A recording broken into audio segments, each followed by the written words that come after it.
Sure. Now we're with Chaffetz Records. Bill Chaffetz is consumed with the vision that we have, and he is now has that same vision. He won't listen to anybody.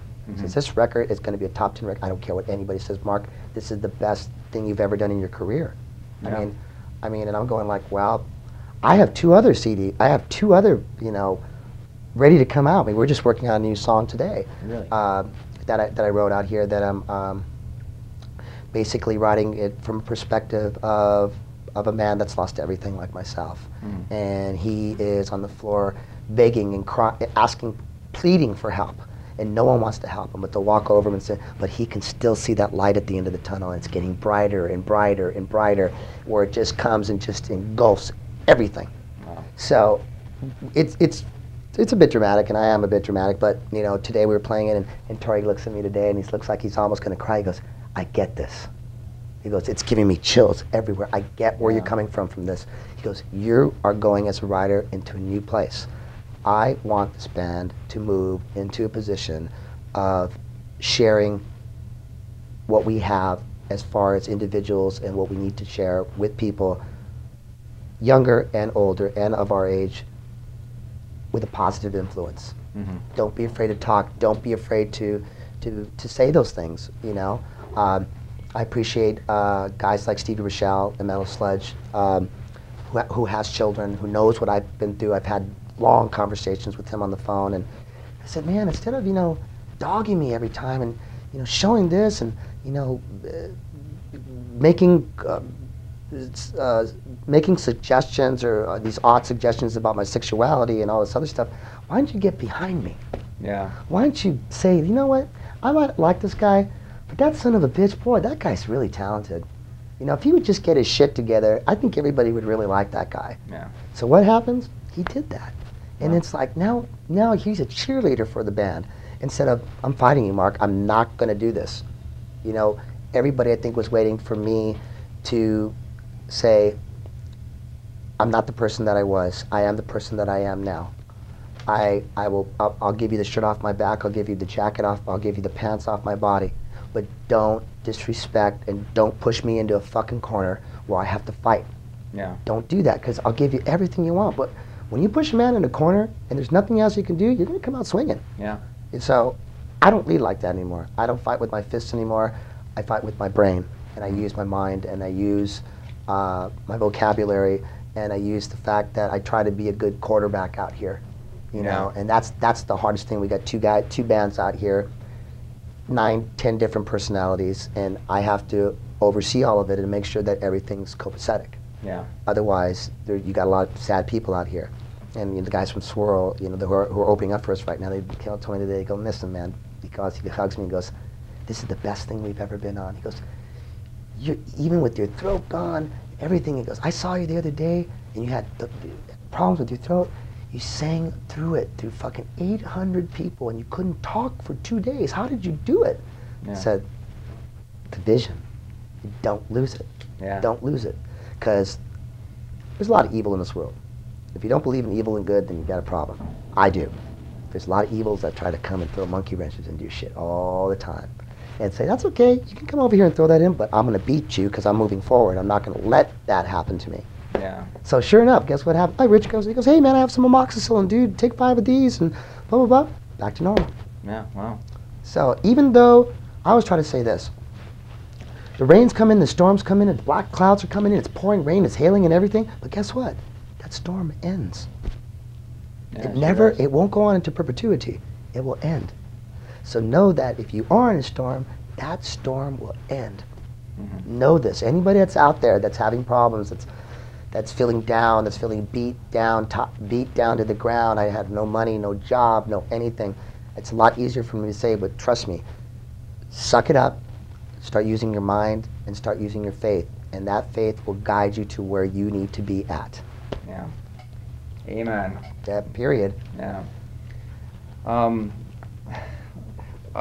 Yeah, I know you guys are going to be playing a lot of shows this summer. You have some big, high-profile gigs lined up. Yep. Besides the festivals, do you have any plans on doing any like club touring or anything like that?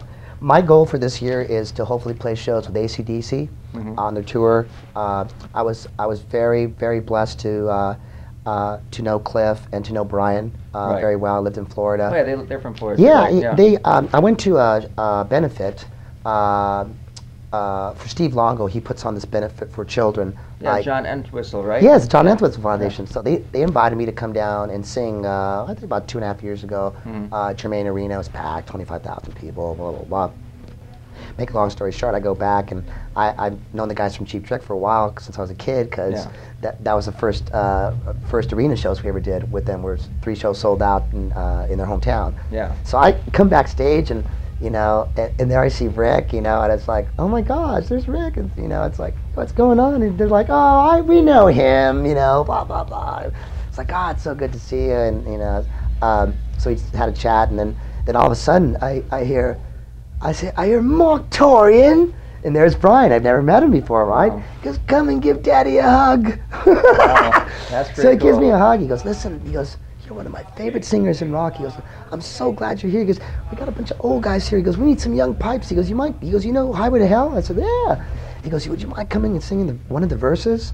I was like, oh my God. I was like, yeah, that sounds great. He goes, well, I'll take the first one, and Robin will take the second one, and then you take the third one. And I was like, okay, cool, Yeah. So it's the last song, and there's all these people, Joe Lynn Turner's there, and all these cats are not from my time, but guys that had made it way before me, and I'm going, wow, I'm singing with all these guys, and Mike Reno's there, and I'm going like, wow, I'm just like, I feel like a little kid, So they do the thing, and singing a song, and then Robin sings a song, and I'm standing back by the chorus because I'm like, man, I don't know if you really meant me to sing. So the third verse comes out, and he's looking around, he goes, Marq Torien, it's like come out there, and I start singing it, and I don't think people had seen me for a while, so I'm up there with my dark hair, and then all of a sudden everybody's like looking around, and you hear this, wow. It's like, wow, this is cool, So it's like, and then after we sang and did the whole thing, he picks me up on stage, right, and carries me off stage. He goes, oh my God, it's fucking brilliant, I never heard of that, was fucking great, just freaking out. So he went backstage, and they were so kind and so sweet. They're just such gentlemen, and just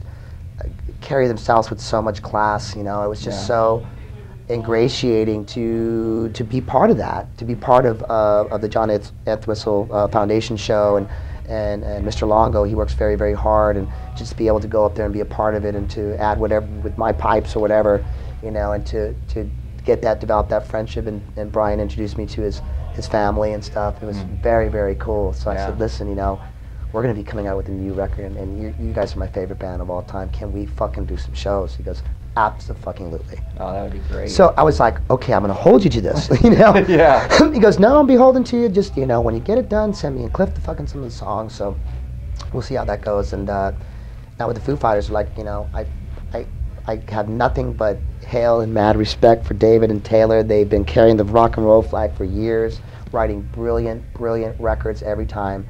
And I like a challenge. I know that I probably won't ever achieve what he achieves, but I'm telling you, I'm going to come at it. Yeah. And I'm going to write the best shit that I can, because I don't see anybody else doing anything out there. Yeah, that's for sure. I love my guys from Avenged Sevenfold. They're really fucking working it. Came out with a new thing. Hinder's doing well. Yeah. Came out with some of the stuff.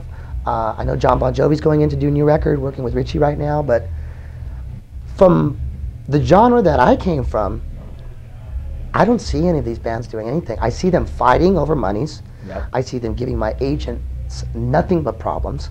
I see them living in illusions of grandeur of people that they think they are, that they thought that they were. And I just don't see them coming into these clubs or places and giving people a lot of love. I hear it every time we roll through. Yeah. They never come out and talk to us.